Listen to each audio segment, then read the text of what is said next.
Welcome everyone this afternoon. It is 3:02 p.m. We are now starting the debate, End Poverty Overnight, Pros and Cons of Universal Basic Income, featuring Zoltan Istvan, Barbara Kolm, and Veronique as moderator. Thank you. Thank you for everyone for being here. This is actually an important topic because while this idea was born a long, long time ago, I mean, I think it was like you can trace it. Well, the libertarians and the leftists are actually fighting about who came up with the idea first, but like at least 60 or 70 years ago, this idea came up, and it's actually regained some traction fairly recently, I guess in the last, what would you say, 10 years? About. And so it's an important topic. A lot of people are pushing for it for different reasons, and a lot of people are opposing it for also a variety of reasons. So here today we're going to have a sample of what this debate looks like. When they are done, they're going to be talking for like 5-10 minutes each, and then I will ask a few questions, and then I will open up to you. Please ask a question, preferably, unless you really have, a statement you want to make, and then I'd rather a question, but I mean, if you have a burning urges to share a story with us, you want to share with a group, I'll allow it. Educate as long as you don't abuse it. So let's start. Who wants to start? Ladies first? Okay. Well, my name is Barbara Kolm. I direct the Austrian Economic Center and the Hayek Institute in Vienna. Good old Austria. So I'm an Austrian. And it's always a pleasure to be on panels here at FreedomFest and have a cool debate with people who are libertarians, but obviously don't agree with what the Austrian school sometimes says, but still claim to be libertarians. So the universal basic income idea is actually more than 500 years old. Probably it's even older, but literature at least can be tracked down until that. And there is this kernel of the utopia, written actually, utopia that Thomas More wrote down and in his 1516 book. And then it was replaced by Thomas Paine, John Stuart Mill, Bertrand Russell. All those people used it, were working around it, and elaborated on it. So the basic idea is that there should be a same income for everybody provided by the state. Well, then who gives the money from the state? This is or gives the money to the state. Well, that's the individual, that's the taxpayer.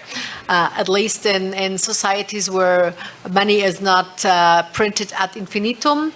And this is one point. So,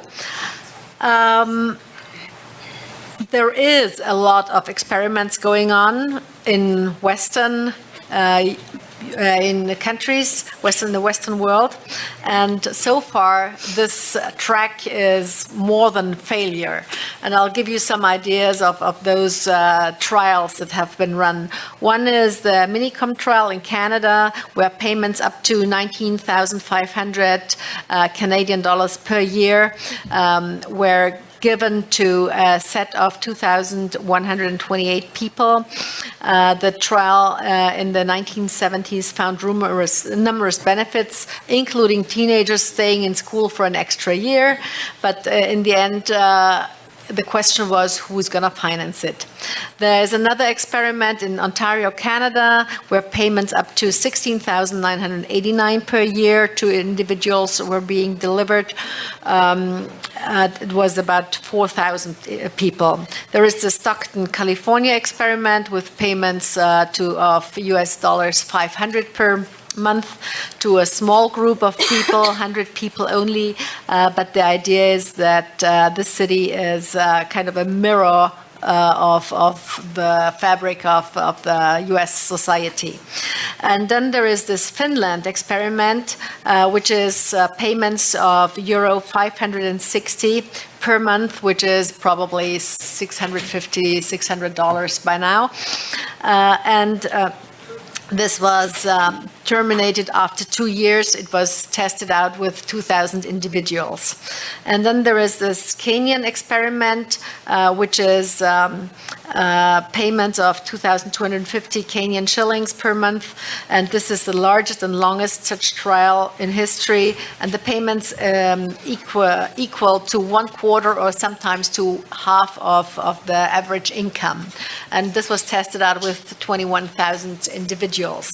So those trials were done between 12 to 18 months, and the longest, as I mentioned, was just the Kenyan one.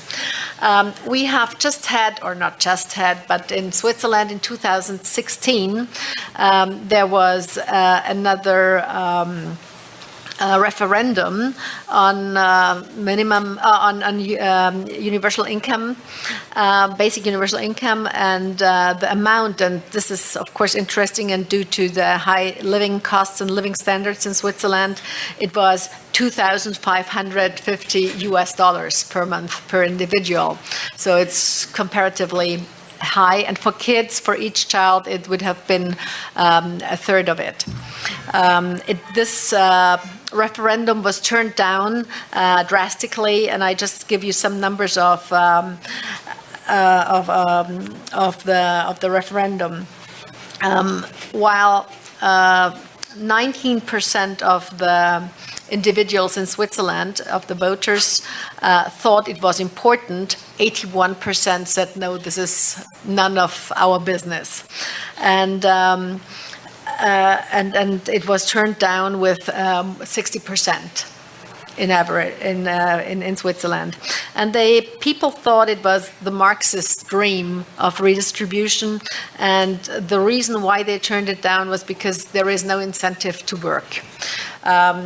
In Finland, the test or the experiment in Finland was ended by the last Finnish Minister of Finance, by Petteri Orpo, and he rejected this trial and said it definitely would not work out, because he thought that we should create incentives to work for the people and not give them money for free.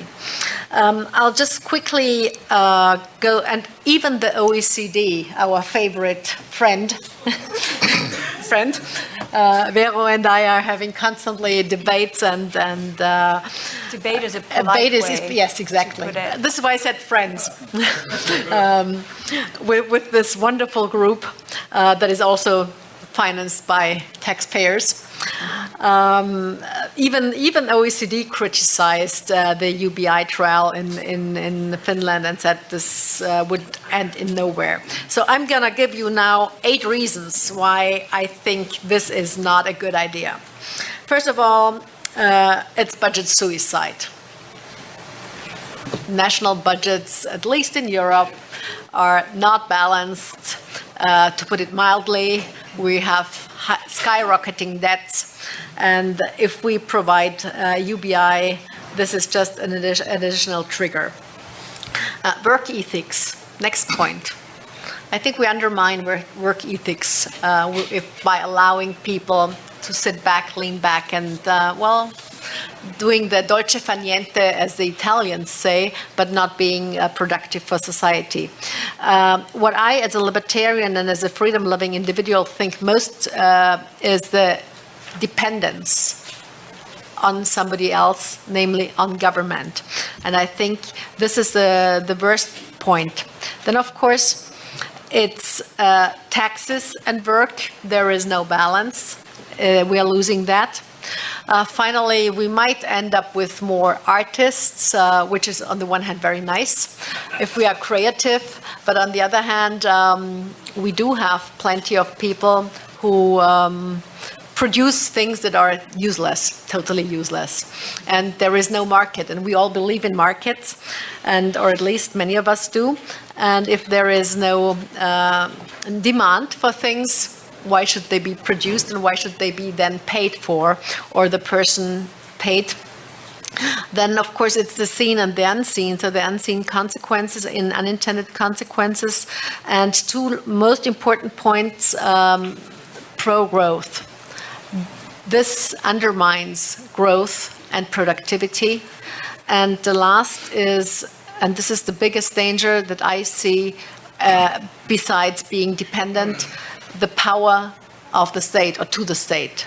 And I think this is the most important reason why I would reject it, and I don't think it's a very good idea. Although I love Milton Friedman and others, but I don't think this is something that will get us anywhere. The alternative, to my idea is cut the state, cut the task of the state, constantly question, reduce bureaucracy, reduce regulation, reduce the handouts, and provide incentives not only for work but also for enterprises to be more efficient and to create jobs. And I think job creation is the only thing that helps us get people out of poverty. And by that, we don't need to give those handouts. Thank you. Thanks, Barbara. Zoltan? Take it away. Well argued. I'm a libertarian myself, so it's obviously quite difficult to defend basic income, but I'm going to do it because I've been actually running for California governor for the last 18 months. I was knocked out last month in the primaries because they only take the top two, but I did run on a basic income platform, and of course California is known historically for having people that run on, you might call, left-leaning platforms. But that said, a little bit of history. I've also ran, in 2016, I was the nominee of the Transhumanist Party, which is a science political party, and I also ran partially on a basic income plan there. I live in San Francisco in Silicon Valley, and as you probably know, Mark Zuckerberg, a number of other kind of like high-tech people are now, I don't know if I'm saying they're outright supporting basic income, but people like Elon Musk are starting to think something like that might need to be done with so much automation about to come through the pipeline. And for me as a libertarian, this is really not a question of me trying to be nice to people or me trying to make the state stronger or anything like this. This is simply a question that if you live in San Francisco and you see what the companies are doing with automation, you know that your job is at risk. It doesn't matter what kind of job you're in, doesn't matter if you're a journalist like myself. A little background, I started at National Geographic, I've been a columnist for Vice, worked for the New York Times, a lot of other places, and I've seen the journalism industry change dramatically. My wife is an OBGYN, and I can tell you, even at conferences, they are warning her that in 15 or 20 years, robots might be able to deliver babies as good as humans. The only difference is they're going to do it 24 hours a day, and they're going to do it with no liability. For most people, at least, business people such as myself, I'm an entrepreneur, a real estate developer by trade outside of the journalism, and been quite successful. And in fact, the reason I'm a libertarian, just so you know, is because if you've been in real estate and you try to deal with the bureaucracy of doing any kind of development, it makes you a libertarian overnight. So that's why I'm a libertarian. But ultimately speaking, anyone that has any business sense and is living in the Bay Area realizes the risk of automation, realizes the risk that jobs are going to be taken. We are already coming up with driverless cars. There are 4 million truck drivers or taxi drivers across America, and those jobs are threatened.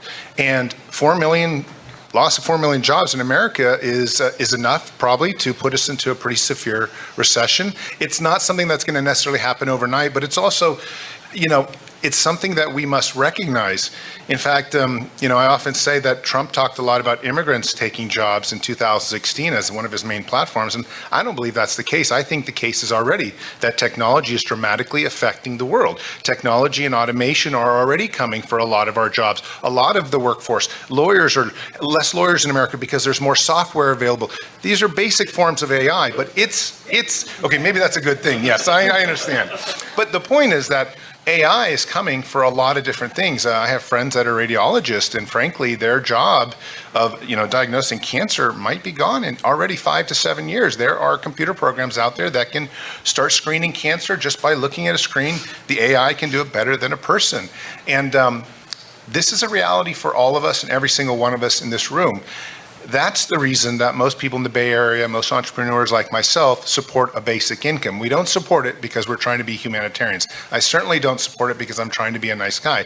I support it because I am so worried that we're going to wake up in 15 or 20 years and tens of millions of jobs are going to be lost due to the fact that robots are simply cheaper and have replaced human labor. Doesn't matter if it's building roads or if it's drones lifting up concrete to build buildings, or if it's, like we have a hamburger shop in San Francisco that doesn't have employees. I mean, these are some of the risks that we all face as people that want to earn a living. So how do you stop that?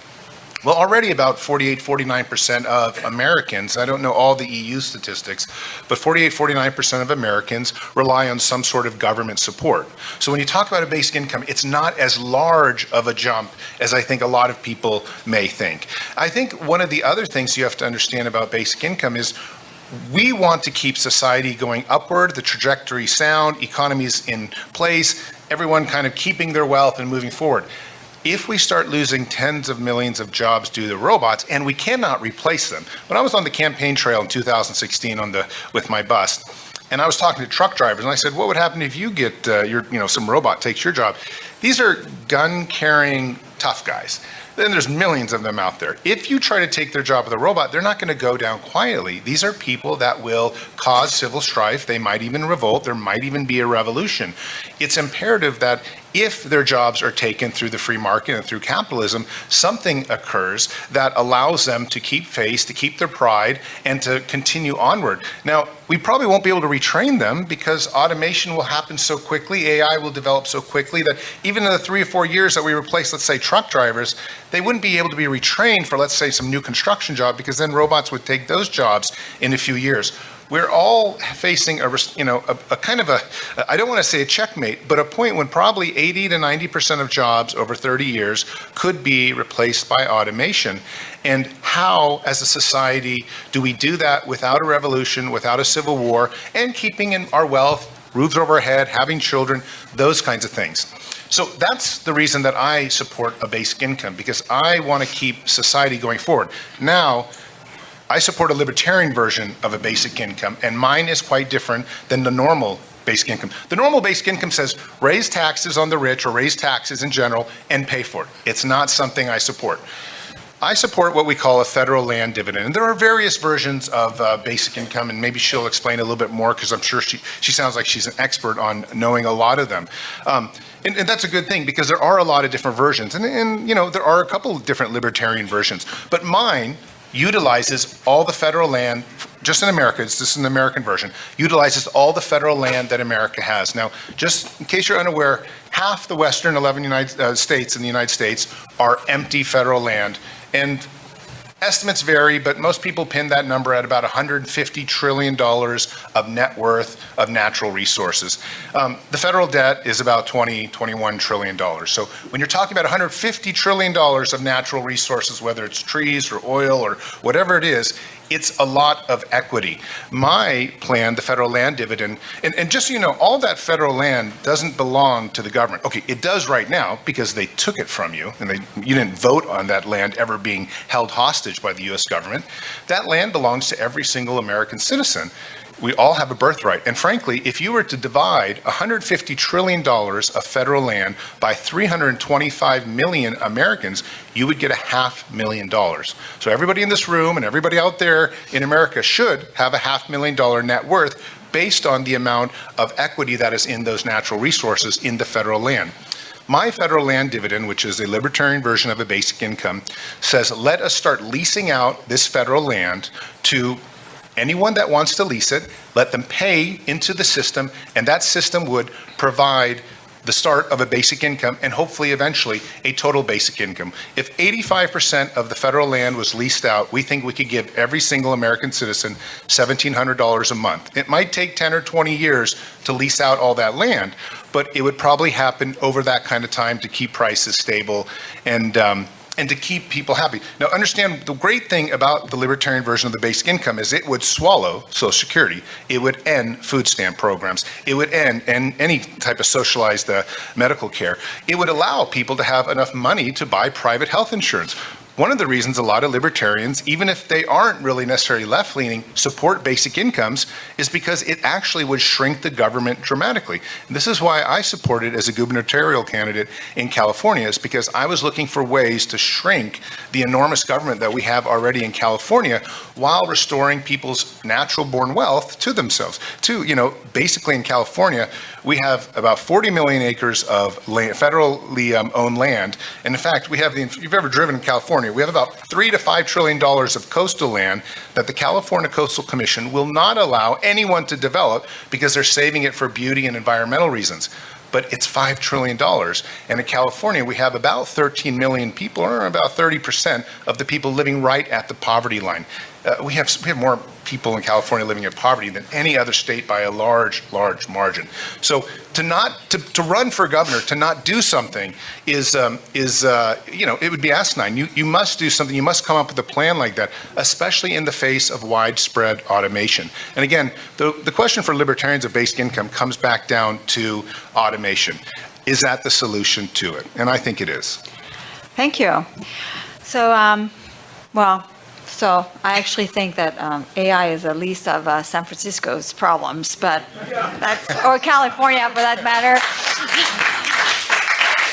But I mean, it seems to me that Zoltan, I'll start with you, that you're replaying this, innovation, animation, anxiety that we've had with us for a very, very long time. I mean, let's not forget that, manufacturing jobs have actually been gone for a long time, thanks to animation, artificial intelligence and innovation, and where are the travel agents, right? Expedia took care of that. This is something like we are living in a modern age because of innovation and because of, and every generation warns against the dramatic shift of this innovative force, and it takes a different form each time because we're getting more and more modern. The other question, so it seems to me that that's a fear that is not a new fear. It's a fear that never materializes, and so I'd like if you can talk about this. And the other question I'd like to ask, in the tail of this, is you talk about replacing all welfare programs, right? Which is roughly, if you take all state and local government and federal, it's roughly $1 trillion a year. And ideally, I imagine you would get rid of the minimum wage and all of the things that get in the way of labor. But the question is, I'm at George Mason University, and we're the home of public choice economics. Is this how do you tie the hands of special interest and lawmakers to not bring back all that crap on top of the basic income? Sure. Well, the good news about at least my federal land dividend is that it's very bipartisan. Basically, what you have is a plan that would be very supported by Democrats who would say, okay, we're going to take care of poverty because all of a sudden this plan gives, helps end homelessness, helps give people food on their tables, helps give people health insurance. And I think the Republicans would like it because all of a sudden it gives big business opportunity to make more and more money.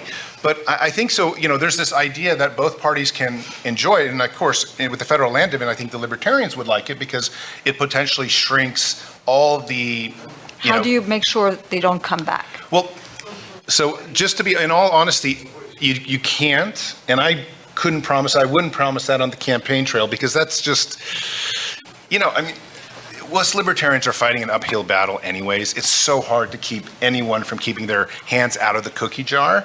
So there's no way that I could say that. But what I would like to say is that I think at a start, as a philosophical premise, we could start swallowing government organizations and government institutions out there in hopes that we would end up with a much more libertarian society based on a simple, singular basic income, rather than what we have right now, which is, I mean, the government employs, millions of people, and it's totally inefficient. It's a system that, in fact, is, I think, entirely corrupt. As you mentioned, special interest groups and things of that nature. I can't see how a basic income, especially if it was built upon the premise of ending many of the other government institutions, would not be better off. But let me address the second question, because I think the first question, which is more important, the more important question at hand is really, how fast is AI developing, and how much more instrumental will that be than, let's say, the combustion engine? A lot of people bring up the excellent argument that, we've always been worried about technology. It's always been the same. Like the dilemmas and the dangers we worried about never came out. And the truth is, the combustion engine created more jobs and the economy kept growing. But there is a point when, because the microprocessor, because the evolution of it, going from a giant thing to a tiny little thing keeps going bigger, faster, more efficient, smarter, smaller. At some point, AI becomes smarter than us. And most experts in the field will agree with that. In fact, I think all experts at this point pretty much agree that at some point, AI becomes smarter than us. Okay. At that point, when it does, we face the music, and that's really the. Well, actually, I'm gonna ask you a question, but I think that it's overstating it to say that all experts agree on this, because actually there's a lot of AI experts who actually see AI and human beings, like good old, flesh and blood human being actually complementary. But Barbara, to you, I want to ask, and then you can answer Zoltan's point. It is true that there is, and there's always been a trend towards more animation, more innovation after government-induced. Like in France, I think introduced the first McDonald's replacement of people, like the cashier thing, the kiosk, And it's not surprising in a country that has so many rigid labor market laws. But it is true that this is a phenomenon, and it will continue. And so far, so good. In fact, so far, freaking awesome. Right, because it has made our lives great. But is there a point where we should worry about this? And if that's the case, would that make you reconsider at all your position on the basic income? No, I don't think so. At least at this point, I would not reconsider it. Of course, as a humble Austrian economist, I know that there is no such thing as full information, and I cannot predict the future. But given what we know nowadays and what we observe, I would definitely not change my approach, and I will tell you why. And there is some points that you made, Zoltan, that are, naive, if I may say it. First of all, just given examples, and I'm now quoting European ones because I'm a European, but there is plenty around across the world. Bureaucrats.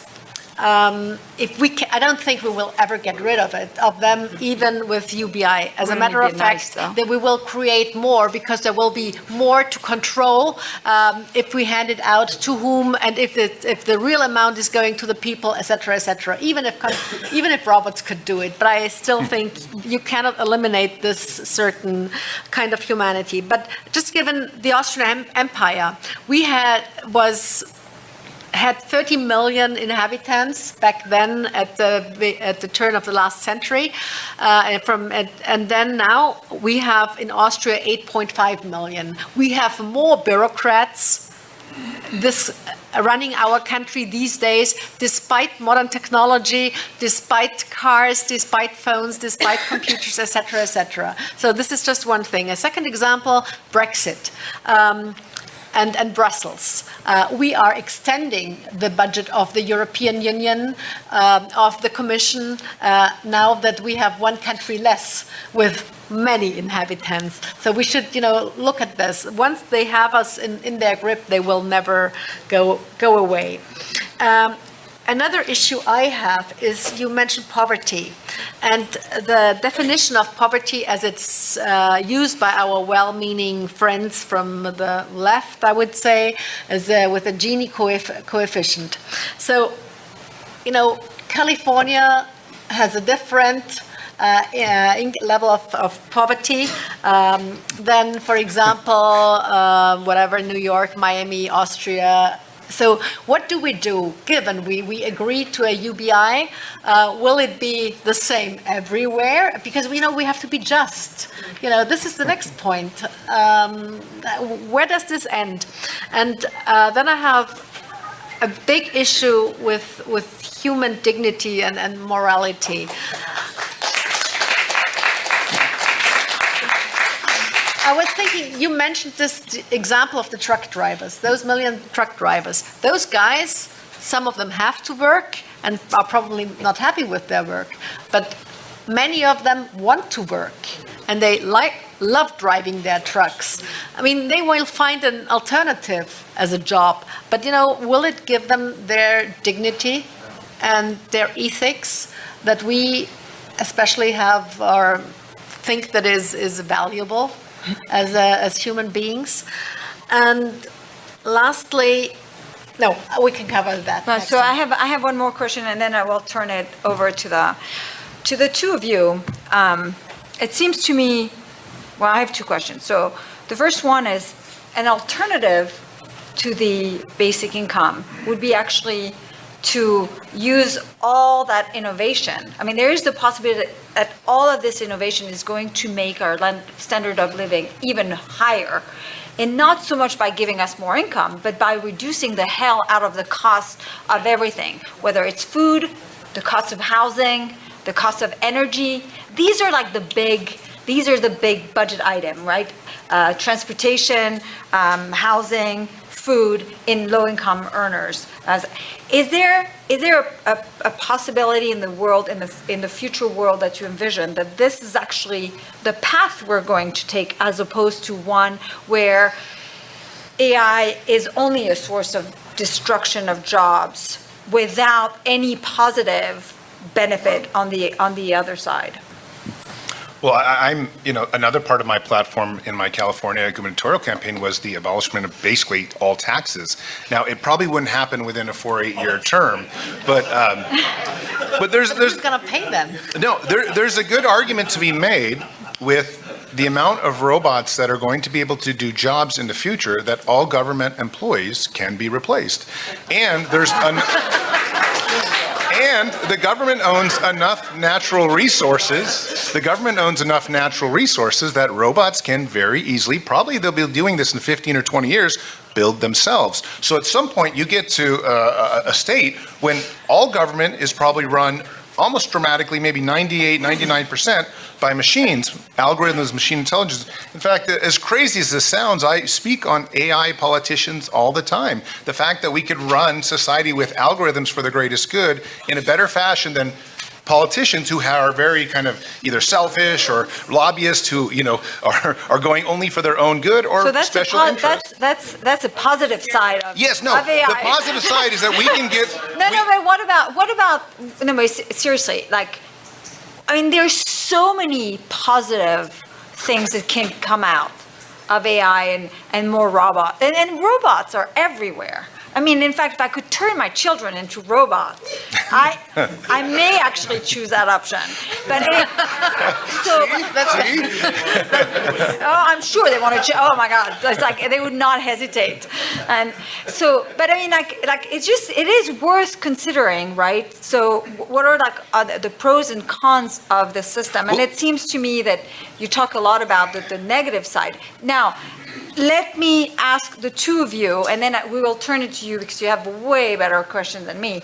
It's like, if there was one argument that could change your mind about what is the one argument that could make you become pro basic income, what is the one argument that would make you against it? Revolution. It's possible there's none, but I mean, it's worth. There is none. Sorry. What is revolution like by the people? revolution by the people, Let's say everyone that loses their jobs, and all of a sudden there's a real revolt I that think causes it's a problem like society to go to the dark ages. Let's say something like that. Would that change your mind? but UBI will not solve the problem. If there is a revolution, look, the French Revolution failed, full stop. All the other revolutions failed. Russia, I think the king will beg to communist differ. country failed. I mean, this is like all the minimum wage and everything. All those things never worked out. Well, I mean, it is possible that, I mean, the day you have like 42% unemployment, the least of your concern is the income side. Yeah. But anyway, we're going to turn it to you. Please go ahead. Yes. So 2 months ago, I gave a talk here in Vegas at API about UBI, and it was a strategy for using UBI to constrain the federal government. And it was based on a constitutional amendment that would institute UBI along with several constitutional constraints on the federal government. Now, Like what? Like, can you name a few of them? for instance, eliminate all personal and corporate subsidies, eliminate basically all welfare, eliminate all minimum wage restrictions, cap the amount of the UBI as a percent of GDP, institute a flat tax, either income tax or value-added tax as a percentage. No geographic restrictions on UBI. In other words, UBI is the same for everybody anywhere. If you can't afford to live on the UBI in San Francisco, you either get a job or to supplement it, or you move to some place where you can live on your UBI. But the reason that I presented was not because of automation. I'm not worried about automation. My concern is UBI is gaining momentum. It's gaining momentum on the left. And if it's going to happen, so my argument to you would be, if the answer was it's going to happen anyway, so if you have a chance to be on the formation side of the policy and you can get it into a constitutional amendment where you restrict the breadth and the reach of the federal government in the process. So that's my perspective is I think it's coming. I think we're gonna end up with it. So if we can at least be on the formation edge of it and use it as a tool to lure the left into constitutional restrictions on government. Well, can I just say that in the last 2 years, UBI has become a topic of great importance. You see the New York Times running front page stories. I saw Weekly Standard running it on the cover. I mean, everywhere I look, everybody is talking about it. I wouldn't be surprised if even Bernie Sanders tries to run on something like it. Gavin Newsom in California was running on a pure socialized medical platform in California too, which is sort of a precursor, I think, to the UBI. I just so everyone knows in this room, it is gaining attention, especially with youth, and it seems to be everywhere on Twitter feeds, Facebook. So I wouldn't be surprised, just to confirm what you were saying. Everywhere I look, I hear about and read about it. Barbara? Well, as long as politicians are human beings and not robots, then they will fail and they will become corrupt and they will, follow what Jim Buchanan has taught us. They will give handouts because they want to be reelected, but they will not be just and they will not be fair, and they will ask others who contribute to pay more taxes. So I'm totally against that, and I don't think it will happen. I think it's dangerous if we as libertarians say, it's going to happen anyway, so at least let's try to kind of manipulate it in a way. This reminds me a little bit of the hype on climate change, when our guys were totally opposing it, and it was not helping. But if we had not opposed it, it would have been even worse. Yeah. So, do you ever actually think about the fact that our movement alongside with the conservatives, we often lose and open the door for the left to big government because we pretend we can actually propose market-looking solutions. I mean, think about the fight against healthcare, right? We've been trying for years and years and years to actually find an utopian solution of having someone else's pay for healthcare that looks more free market. This is what the whole debate about a more free market, insurance, health insurance debate is about. And I always worry that because we want to be clever and we want to think that we can actually kind of get ahead of the game and impose our, and just get a better solution, all we end up doing is opening the door for them to then turn it into exactly what they want. Well, first, don't worry about unemployment from artificial intelligence. It will be taken care of by a technology that hasn't even been conceived of yet. The market always has and always will do that. And second, as far as a guaranteed minimum income, we do have that in a sorts. If you come from a third world country to a first world country, you have roads, you have clean water, you have medical care, all provided without you having to do anything. And if you live in a country already, you have Social Security and other guaranteed things. Now, how to qualify for it is another question, and I don't think we should be dropping money from helicopters. So, Thank you. Go ahead. Okay, so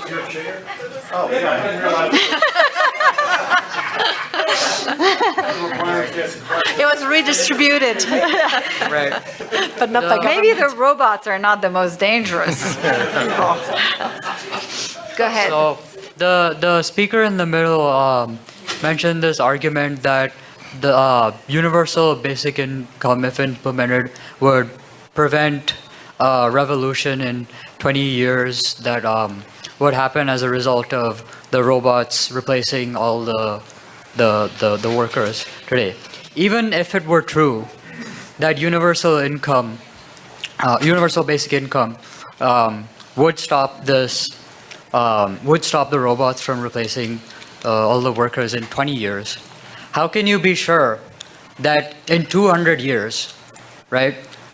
How can you be sure that in 200 years the same outcome will not eventually happen? Because the way I see it, technology is ever increasing. It's only progressing, and so in other words, how can you guarantee that in 200 years the same outcome you're so worried about will not happen anyway?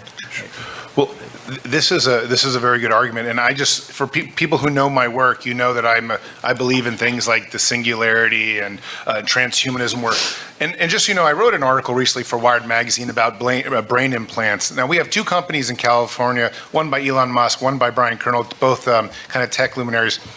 And they both put $100 million into it. They're working on machine interface where you can literally connect your thoughts to the internet, and you could trade stocks based on that. You could, retrieve information. It's basically like a smartphone in your head. And Elon Musk has been on the record saying he thinks there'll be a commercial product within 4 years. Now that might be a little optimistic, but the very real point is that Silicon Valley is spending hundreds of millions of dollars, and generally when they do that, they succeed in getting to a product where we are actually interfaced directly with machines, cyborgs ourselves. I have a chip implant. We do all these different things, and at some point, if we become the machines ourselves, that is the way for capitalism to survive and to stop automation, because we've become a direct part of automation. So just because I support a basic, libertarian version of a basic income doesn't mean that I think capitalism is going to end, but it does require humans to become upgraded, to become much more, at least competitive against machines. And that's the way to offset this 200-year problem, which will keep repeating itself. What happens in 1,000 years? Do robots go on basic incomes? Even Bill Gates has talked about something of that nature. But we do have to integrate ourselves, and I know that sounds crazy. They have to be insured. I love that idea. Well, that's how capitalism survives. That seems to me like this is like the true libertarian message is actually we are the solution. Human beings are always the solution to all of the, and sometimes we don't even know what it looks like, but we are the solution in the same way as, and maybe like that's what we need to talk all about. Let's think and look back at Hayek. I mean, Hayek was always quoting, it's the individual who thinks and acts and makes the decision. Yeah. I think we should stick to that as well. So we have 5 more minutes, so if you can. Oh, yeah. The best articulation I've seen for a universal basic income of a libertarian bent is in Charles Murray's In Our Hands, which was written about, 10 or 11 years ago. We recently updated it. More or less, that's a substitute for existing welfare programs, and to give a basic income at age 21, you don't have the tax effect. You get that on top of any money you earn. And the 2 questions I'd have that it seems to deal with are, one is that you have, I think, well documented that between incomes of about, 25 and maybe 65,000, the loss of benefits is so great that the marginal tax rate is really extremely high. That's point number 1.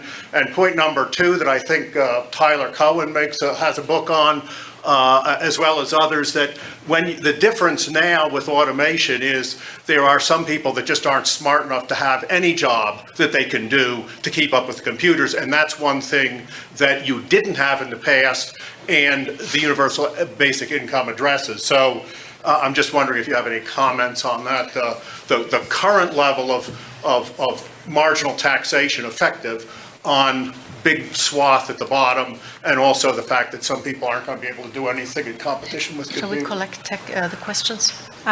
Yeah, go ahead.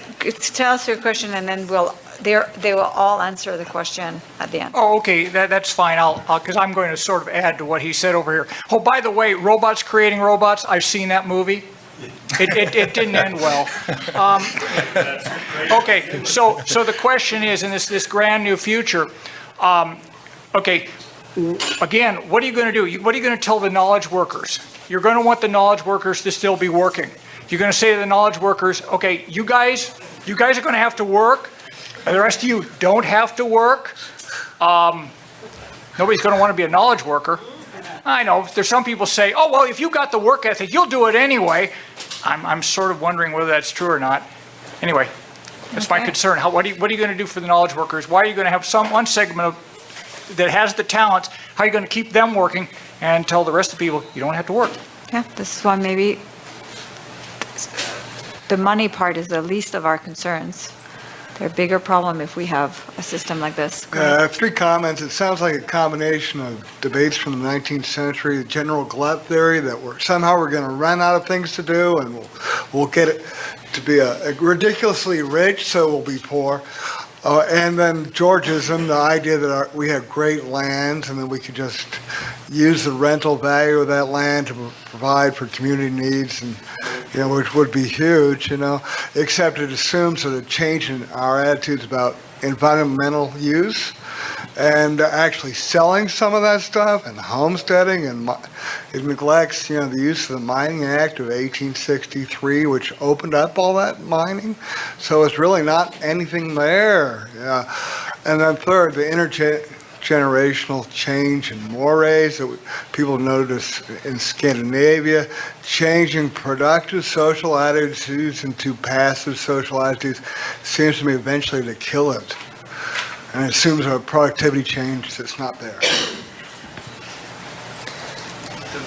Just real quick, AI and automation still follow the laws of economics. So AI that will grow over time is still going to be something that's very, very useful to us.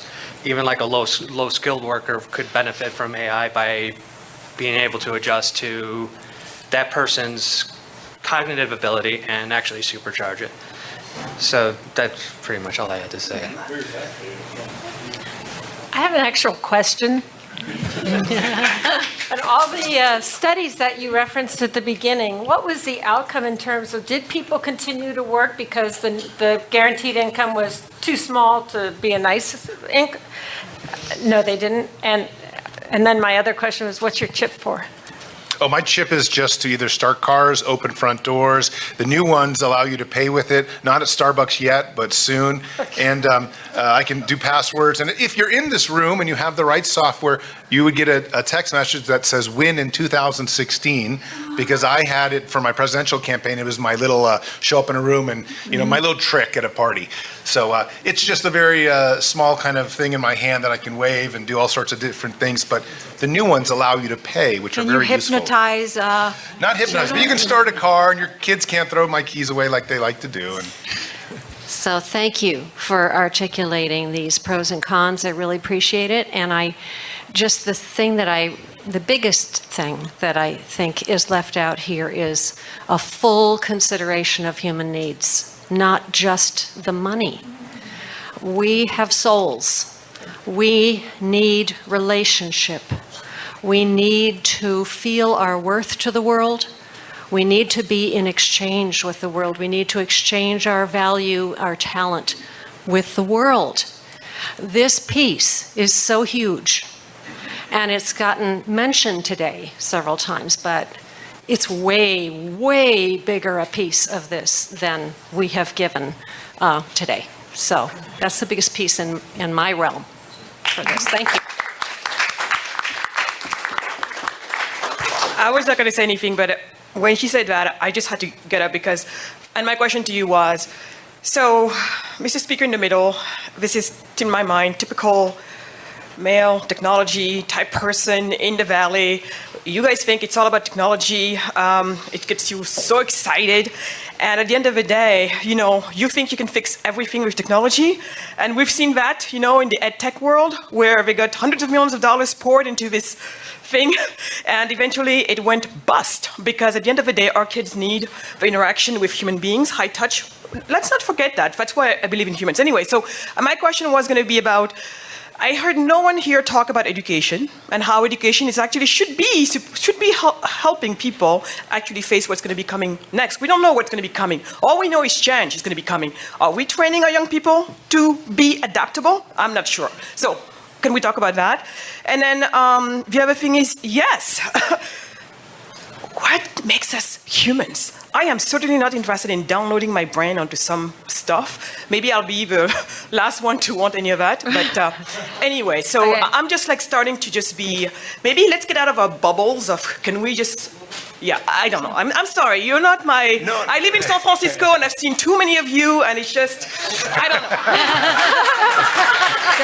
Okay, I'm gonna give you 2 minutes against the will of, the moderator. So go ahead, okay. 2 minutes, quick, you go. Yeah, well, let me talk a little bit about human dignity, because everyone seems to bring that up, and this has been a big question in the room. And one of the things that I like about having a universal basic income is the idea that I would have unlimited free time to do whatever I wanted to do. People seem to forget that that's actually a great benefit. The idea that you can pick up a guitar and go to the Bahamas and become an expert at it. The thing that you can go back and get your third or fourth or fifth PhD. The idea that you can spend all your time with your kids, whereas right now I got to work. I can't spend too much time with my 2 young daughters. This is one of the things that you want to have a universal basic income for, is that you will have more free time. The human species is moving towards a world of more luxury, a more safety, more kind of just a better and hopefully more free life. And I do think a libertarian version of a universal basic income can give us the best of all worlds. Barbara. Well, Zoltan, I'm sorry, I really have to contradict you again, and I think this is highly naive.